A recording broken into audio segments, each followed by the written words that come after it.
Meron po akong kaibigan na laging sinasabi sa akin na kahit gaano man kadilim ang gabi, huwag akong mawalan ng tiwala na may liwanag na darating sa pagdating ng umaga.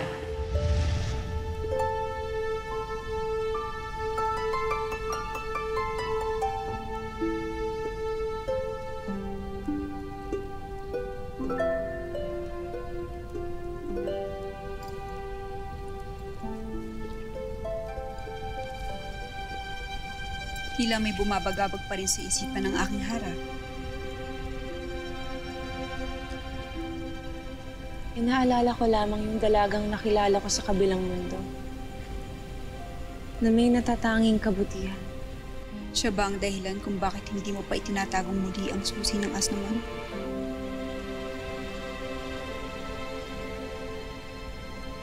Naghahanap lamang ako ng mapaglilipatan ito. Hindi mo kailangan magsinungaling sa akin, Amihan.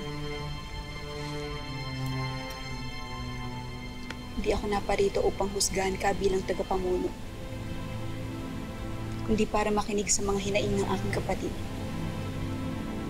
o magbigay ng tulong sa anumang suliranin na meron ka.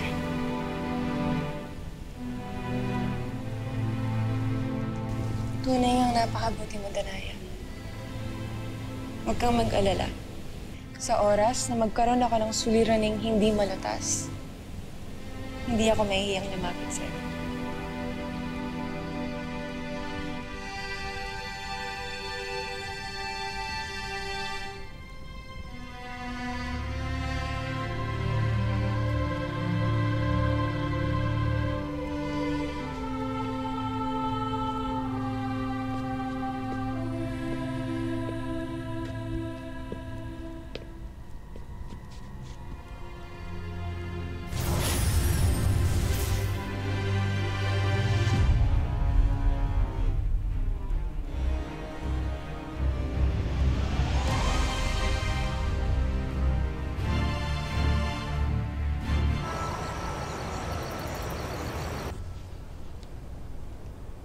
Kahit kailan, Amihan, hindi ka nagtatanda.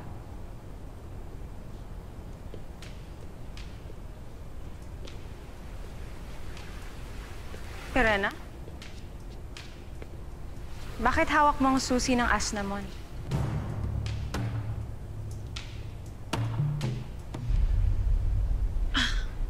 Amihan, bakit wala sa'yo ito? Nanggaling ako sa palikuran, Perena. Ayan na nga bang sinasabi ko. Paano kung pumuslit dito si Lyra at makuha na muli itong susi? Nangako na sa akin ang aking anak. Kilala mo ang iyong anak. Hindi natin alam kung ano ang maaaring mangyari sa susunod na siya'y tumakas. Isa lamang ating prinsesa, Haramihan. Salamat sa iyong pag-aalala, Perena. Imumungkahi ko sana na ako na lang muna ang humawak dito. Ngunit kung ito'y iyong mamarapatin. Ingatan mo ang susi, Amihan. Alam mo naman ang iyong anak, minsan ay may pagkamatigas sa ulo. Gaya ko.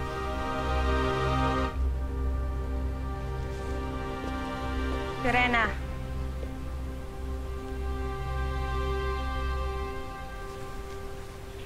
Mas mainam nga siguro kung sa'yo muna ang susi. Pagkat hindi alam ni Lyra na ibibigay ko sa'yo ito.